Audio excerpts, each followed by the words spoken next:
Hello दोस्तों, आप लोग कैसे हैं? उम्मीद करते हैं बहुत अच्छा हो गया। और आप सभी लोगों को हमारे लीगल चैनल में सहर्ष स्वागत है। तो आज मैं बहुत इंपॉर्टेंट चीज बताने जा रहा हूं दोस्तों, इसलिए लास्ट तक जरूर देखेंगे। आज मैं चेक बाउंस यदि आपका हो गया है तो आप कानूनी तरीके से चेक देने वाला को कैसे सबक सिखाएंगे, उसी के बारे में मैं बताने जा रहा हूं। तो चलिए चेक बाउंस के केस सबसे पहले मैं देखता हूं। ये देखिए, आपको लिखा हुआ जो है ना, ये कोर्ट के लैंग्वेज में लिखा हुआ था, आपको समझ में नहीं आएगा तो मैं समझा रहा हूं। तो सबसे पहले क्या करना है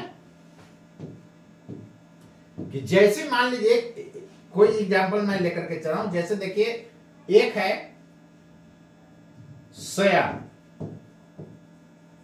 ये देखिए श्याम बाबू है। कौन बाबू है? श्याम बाबू है। और एक है मोहन बाबू, ये रहा। क्लियर? अब मान लीजिए कि ये मोहन ने चेक दिया। किसको दिया चेक?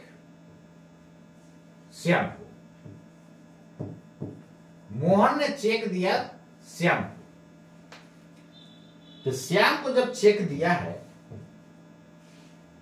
मोहन ने चेक किसको दिया? श्याम को। तो श्याम जाकर के क्या किया है, कितना अमाउंट का चेक दिया? मान लीजिए कि 3 लाख अमाउंट का दिया है। कितना लाख का दिया? 3 लाख अमाउंट का चेक दिया। क्लियर? तो 3 लाख का चेक दिया है और ये जाकर के बैंक में अपना डाला। तो डाला तो पता चला कि चेक जो है बाउंस करेगा। तो जैसे बाउंस करेगा तो क्रिमिनल ऑफेंस किसने किया? ये करेगा या ये करेगा? यार, इसको तो बेचारा को दिया ही है, ये ना दिया है मोहन ना। तो ये उसके साथ गद्दारी कर दिया, मतलब ये क्रिमिनल ऑफेंस किया। क्रिमिनल ऑफेंस कहने का मतलब आपराधिक अपराध। यानी ये कहा जाएगा कि मोहन बाबू जो है क्रिमिनल ऑफेंस किया है। कौन सा ऑफेंस किया है? Criminal offence. तो जब भी क्रिमिनल ऑफेंस होता है तो आप केस फाइल कहां पर करेंगे? जाके मजिस्ट्रेट के पास करेंगे। तो मजिस्ट्रेट के पास इन्होंने कौन जाकर के केस फाइल करेगा? श्याम कहेगा कि भाई उन्होंने 3 लाख का चेक दिया लेकिन चेक बाउंस कर गया। तो ये जाएगा कोर्ट में। अब चलिए कौन सा मजिस्ट्रेट के पास जाएगा, ये भी आगे मैं बताऊंगा। ये भी जानना जरूरी है, किस जुरिडिक्शन में फाइल करना है, ये भी जानना बहुत जरूरी है। सबसे पहले ये जानिए कि चेक जब बाउंस कर गया तब आगे क्या प्रक्रिया क्या है। चेक मान लीजिए कि बाउंस किया किस दिन? इन्होंने जो चेक डाला, तो चेक बाउंस मान लीजिए कर गया कितना? 5/01 और ये 2025, यानी 5 जनवरी को बाउंस कर गया। तो 5 जनवरी को बाउंस किया है, तो बाउंसिंग के डेट से 1 महीना के अंदर, कहने का मतलब 30 डेज के अंदर, 30 डेज के अंदर, विद इन 30 डेज, मतलब 30 दिन के अंदर। क्लियर है ना? 30 दिन के अंदर आपको एक डिमांड नोटिस भेजना होगा। किसको नोटिस भेजना होगा जी? चेक ये ना दिया था मोहन, तो मोहन को ये जो है श्याम डिमांड नोटिस भेजेगा। जैसे डिमांड नोटिस भेजेगा, इसका पीरियड रहेगा कितना दोस्तों? 15 डेज का। 15 डेज का पीरियड रहेगा और डिमांड नोटिस इसको भेजेगा। तो जैसे इसके पास नोटिस जाएगा तो इस नोटिस में नोटिस का जवाब यदि वो 15 दिन के अंदर नहीं देता है, या 15 दिन के अंदर पैसा इसको यदि नहीं देता है, तो श्याम जो है उसके अगेंस्ट मजिस्ट्रेट के पास केस दर्ज कर सकता है। वो कितने दिनों के अंदर कर सकता है? डिमांड नोटिस के एक्सपायर होने का डेट, यानी जिस दिन ये एक्सपायर हो रहा है उस दिन से फर्दर 30 दिन के अंदर केस फाइल कर सकता है। कौन? श्याम जी केस फाइल कर सकते हैं। किसके अगेंस्ट? मोहन के अगेंस्ट। और कहां फाइल करेंगे? सुप्रीम कोर्ट में, हाई कोर्ट में? अरे भाई मजिस्ट्रेट के पास करेंगे जाकर के, जुडिशियल मजिस्ट्रेट। तो मजिस्ट्रेट के पास ये जा करके क्या करेंगे? केस फाइल करेंगे। बात समझ गया ना? अब ध्यान दीजिए, कौन सा मजिस्ट्रेट के पास करेंगे ये पहले जानिए। कौन सा जुरिडिक्शन वाले मजिस्ट्रेट के पास?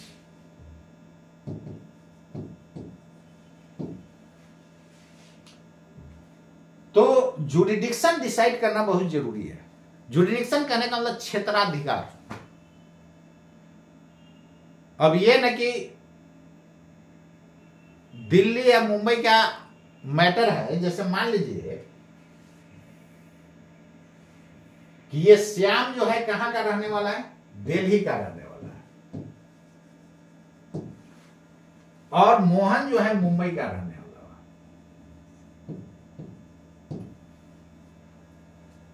श्याम कहां का रहने वाला है? दिल्ली का। और वो कहां का रहने वाला है? मुंबई का रहने वाला है। बात समझ गए ना? तो चलिए, ये दिल्ली का रहने वाला है और मुंबई का रहने वाला है। अब यहां पर ध्यान दीजिए, इधर जैसे ये इसको चेक दिया तो इन्होंने लिया लेकिन बाउंस कर गया। मान लीजिए कि ये दिल्ली के एक बैंक में चेक डाला, तो जिस बैंक में चेक डाला है उस बैंक के जुरिडिक्शन यानी उस बैंक के क्षेत्राधिकार में जो कोर्ट होगा, तो ये ना कि हाई कोर्ट में चले जाएगा यार, लोअर कोर्ट में फाइल होता है। तो सिविल कोर्ट में जाकर के मजिस्ट्रेट के पास वहां पर आप फाइल कर दीजिएगा। आपको मैंने बताया था मजिस्ट्रेट जब क्रिमिनल केसेज का सुनवाई करते हैं तो वो क्या होते हैं? मजिस्ट्रेट का काम करते हैं, और जब सिविल मामलों का सुनवाई करते हैं तो सिविल जज होते हैं। ये क्रिमिनल ऑफेंस है, इसलिए मजिस्ट्रेट बोल रहा हूं। तो इनको जो है दिल्ली के जिस बैंक में उन्होंने चेक डाला है उस बैंक के क्षेत्राधिकार के अंदर जो कोर्ट के मजिस्ट्रेट हैं उनके पास फाइल होगा। या बोल रहा हूं, या चेक देने वाला मोहन साहब है, चेक देने वाला जिस बैंक का चेक दे रहा है, तो ये मुंबई में रहता है तो हो सकता है मुंबई के बैंक वाला चेक दे रहा होगा, लेकिन ऐसा कोई जरूरी नहीं है। मुंबई में रह रहा है तो हो सकता है अकाउंट खुलाया हुआ होगा कलकत्ता में, तो कलकत्ता का चेक दे रहा होगा। तो जिस बैंक का चेक दे रहा है उस बैंक के क्षेत्राधिकार के कोर्ट के मजिस्ट्रेट के यहां फाइल होगा। तो मजिस्ट्रेट के यहां फाइल होगा। क्लियर है ना यार? हाई कोर्ट में मजिस्ट्रेट नहीं, वहां पर वो जज साहब हैं। तो लोअर कोर्ट के मजिस्ट्रेट के यहां आपको फाइल करना है। अब समझ गए होंगे कि किस क्षेत्राधिकार में फाइल करना है। जो पर्सन चेक दे रहा है उसके बैंक के क्षेत्राधिकार के जो जुरिडिक्शन, क्षेत्राधिकार में जो कोर्ट का मजिस्ट्रेट होगा वहां पर केस फाइल होगा।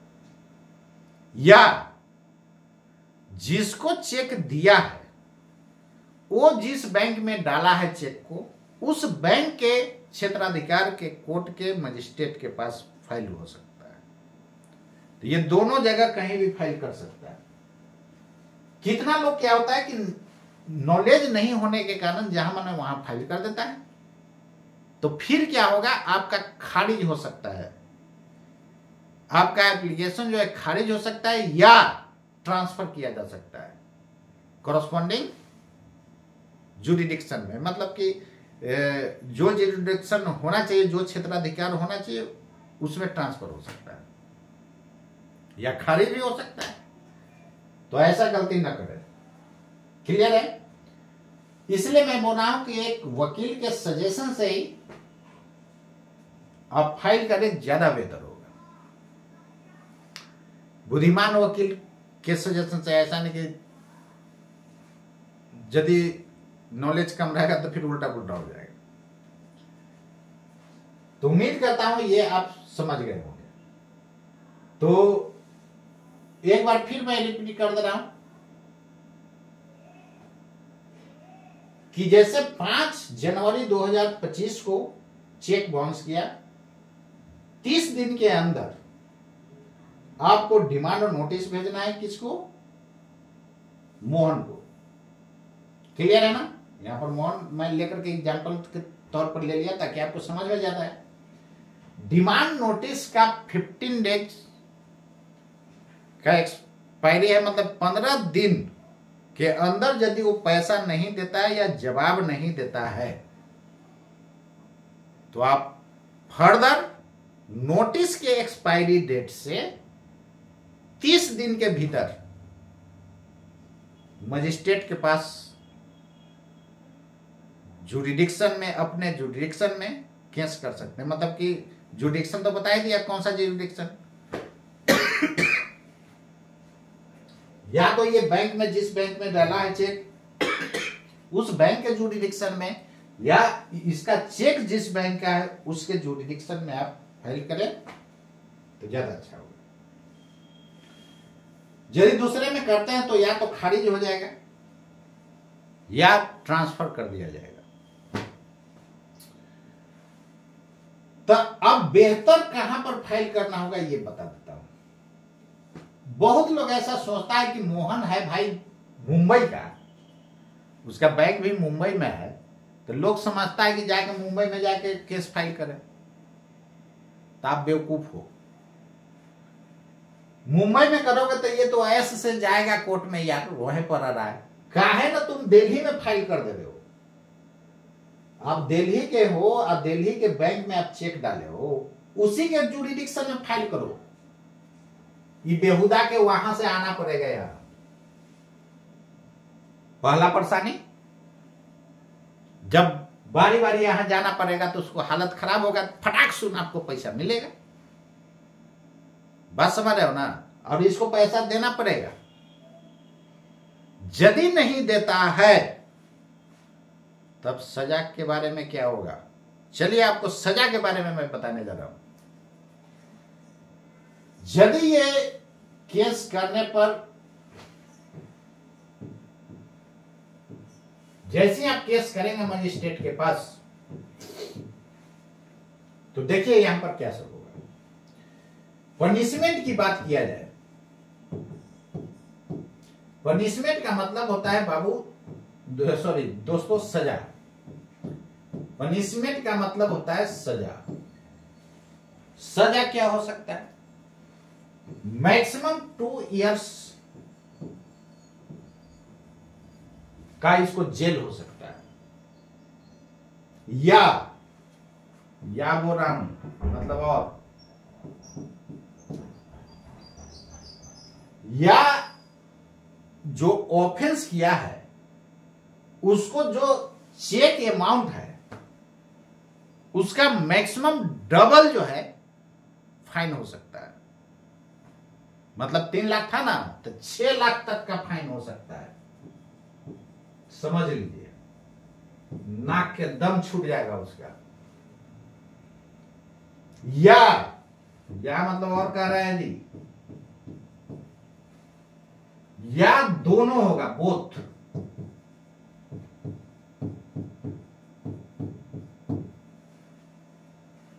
ये हो जाएगा तब तो उसका दिमाग ही ठंडा हो जाएगा। नहीं, तो इसलिए आपको मैं बता रहा हूं दोस्तों कि बेहिचक एक्शन लेना है टाइम के अंदर, नहीं तो फिर आपको मुसीबत खराब हो जाएगा। या तो ये ससुरा 2 साल जेल में मैक्सिमम सड़ सकता है, या वो ससुरा को 6 लाख रुपया फाइन हो सकता है, या उस ससुरे को दोनों हो सकता है। बस उसका दिमाग हाथ में आ जाएगा। इसलिए कानून सबसे ऊपर है और कानून के सामने सबको झुकना पड़ेगा दोस्तों। इसलिए मैं बारी बारी आपको बताता हूं कि लीगल नॉलेज ईच पर्सन के पास आज के कलयुग में होना चाहिए। यदि लीगल नॉलेज नहीं है तो आपके साथ कोई भी धोखाधड़ी कर सकता है और आपको बुड़बक बना करके लूट सकता है, बेवकूफ बना करके कुछ भी कर सकता है आपके साथ। इसलिए सभी लोगों से, आप सभी लोगों से विनम्र रिक्वेस्ट है, पोलाइटली रिक्वेस्ट है कि आप मेरे लीगल चैनल के माध्यम से अपना लीगल नॉलेज बिल्डअप करते जाएं, मतलब लीगल नॉलेज को आप बढ़ाते जाएं। यदि आपके पास दोस्तों सही लीगल नॉलेज होगा तो किसी का मजाल नहीं है कि आपके साथ गद्दारी कर सकता है। तो आज के लिए इतना ही दोस्तों, मिलता हूं फिर नेक्स्ट वीडियो लेक्चर में। तब तक के लिए आप सभी को हमारे तरफ से नमस्कार।